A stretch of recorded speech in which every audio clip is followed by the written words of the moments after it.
Okay, up next is juror number 3, and that will be Eric. The floor is yours, buddy. Hi. So I'm gonna type this as well, just because I'm sure I'm gonna say everything wrong. So when you don't understand what I'm just gonna say, you can just read it. Okay. So I'm gonna start with you, Aaron.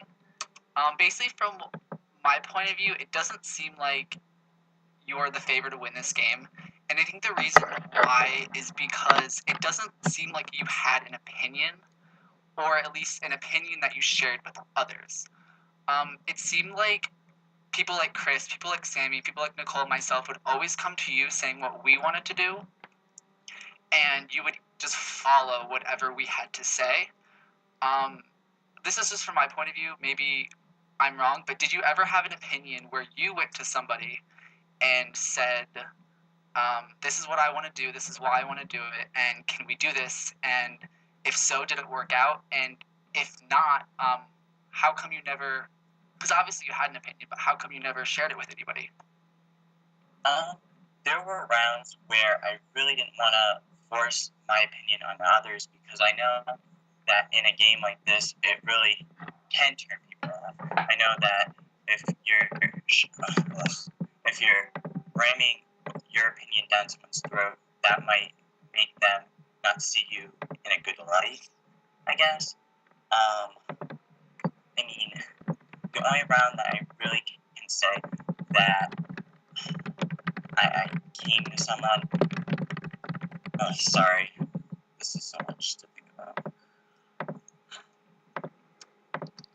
I mean, the round that Jeffrey did leave, I did go to Sammy while you guys were all talking about splitting the vote.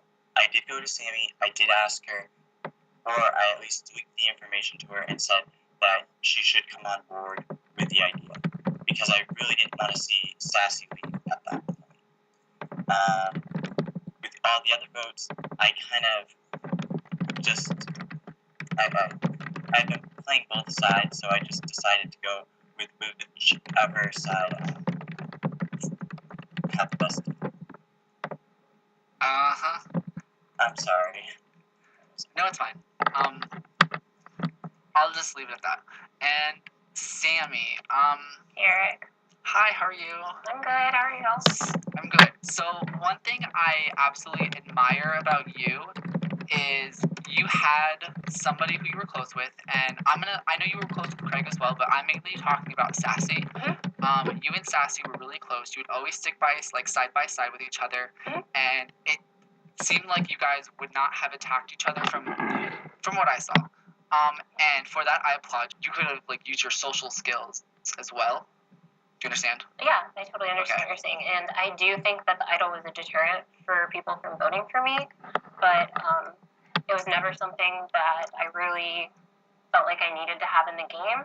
Actually, was talking to Aaron pretty much every round of the merge, and that's kind of how I came to develop such a good rapport with him because he would always tell me, you don't need to use it tonight. And I was actually perfectly ready to use it and just be rid of it because I thought it would take a target off my back. But every vote, Aaron kind of came to me and he's like, you don't need to use it, just save it. So that's what I did. And I think I totally could have gotten by on my social skills and my challenge skills, but the idol was just an extra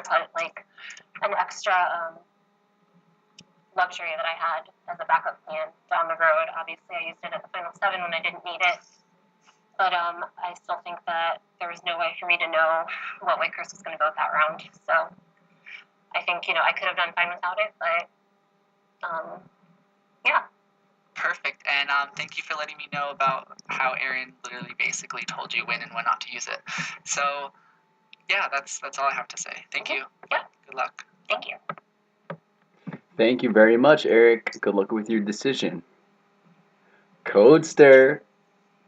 What's up? What's up? The floor is yours, buddy. Not much. All right. Let me get my thoughts here. Okay. I just have a just kind of general statement for you guys, and then I have 2 questions. I'm going to try to move quickly so I can not take up so much time.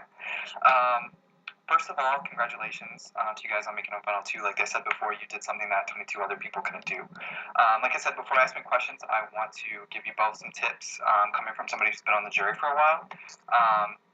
And as someone who respects this game, I want to see both of you give us your all before we cast our votes. I'm going to start with Aaron. Aaron, tonight people aren't going to be voting for you to win so much as they might be voting for you because they don't want Sammy to win. Because to be honest with you, we haven't actually seen you play the game at all. I talked to you once or twice, and to be honest with you, during your tribal council answers, you never really gave us much of what you were thinking about the game. So tonight I want to see you fight for it. This is your game to win. I'm telling you that right now. Don't think that everybody's made up their mind. I've been on a jury once before, and everybody kind of had their thoughts together before they went in, and I can tell you that everybody's kind of on the fence tonight about what's going to happen. Sammy, kind of going off of one of your first questions, at every tribal council I attended with you, in the past couple tribal councils that I've been at, it seemed like you had an attitude about your position in the game, and I want you to know tonight that you don't have things wrapped up as much as you think you do. So I'm going to be a little bit more rude with the words I use, but tonight I don't want you to be so bitchy. I don't want you to be the bitch that we've seen at tribal council the last couple times. I know you're a great person, and to be honest with you, it's not a good look for you. I want to see the real you shine through tonight. So now I'm going to move to my questions really quickly.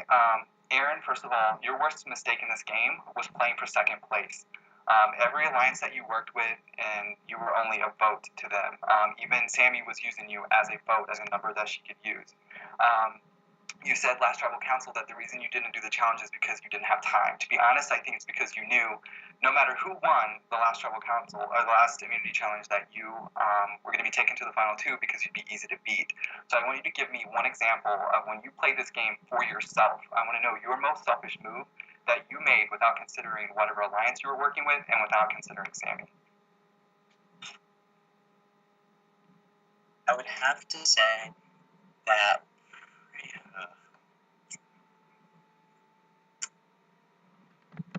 without considering Sammy, you said? Yeah, I don't want you to consider Sammy or any other alliance. I want to know the one move you played, the one move you made for yourself. I really think the one move that I really did for myself was unfortunately voting out Daniel.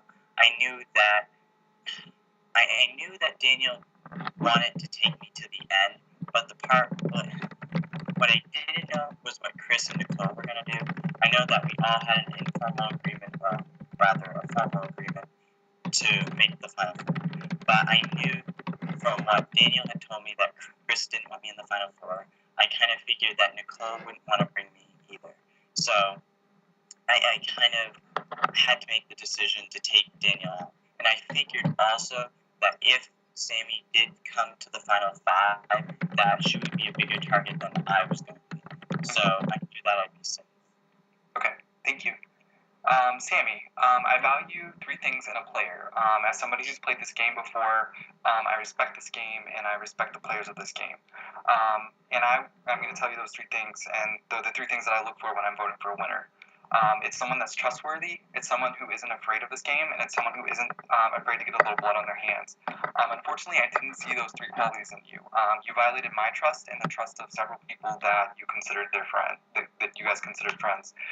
You played this game as a victim, kind of. You were always kind of hiding behind that idol, and it was always, at every tribal council, we always heard how you were going to get votes and how you thought you were such a target. And then you kind of let everybody else do your work for you. You weren't really... I don't know, it didn't seem like... Can you give me examples? Sure. I think I got a lot of blood on my hands. I'm going to disagree, but I'm going to let you... You don't think I got any blood on my hands with Tyler? You don't think I got any blood on my hands with Jeffrey? I think your alliance got blood on their hands. I don't think it was you specifically that got blood on your hands. And I think a lot of other people took the downfall for that.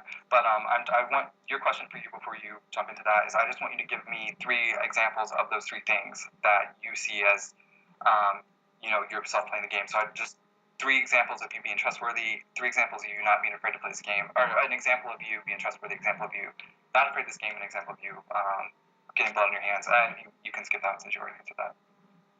Okay, well, I don't think that I played scared at all because I made moves that put me in a position where people were mad at me. Like when I voted out Tyler, Robbie was completely blindsided by that. Aaron was completely blindsided by that, and so was Daniel. I also voted for Aaron to be loyal to my alliance with Southie and Craig, who didn't trust him in the game. I stuck by them. And I think that was like the ultimate sign of loyalty because that put me in an awful position going into the final six. The fact that I got Aaron back on my side after that, I think was pretty amazing. Mhm. And I think that showed that I wasn't scared to make a move, even if it maybe hindered me at the expense of my alliance. Great. Okay, I appreciate that. Thank you. Oh, and thanks for the Rogan vote. I really enjoyed that one. You're welcome. Satisfied, Cody? Yes, sir. Awesome. Thanks.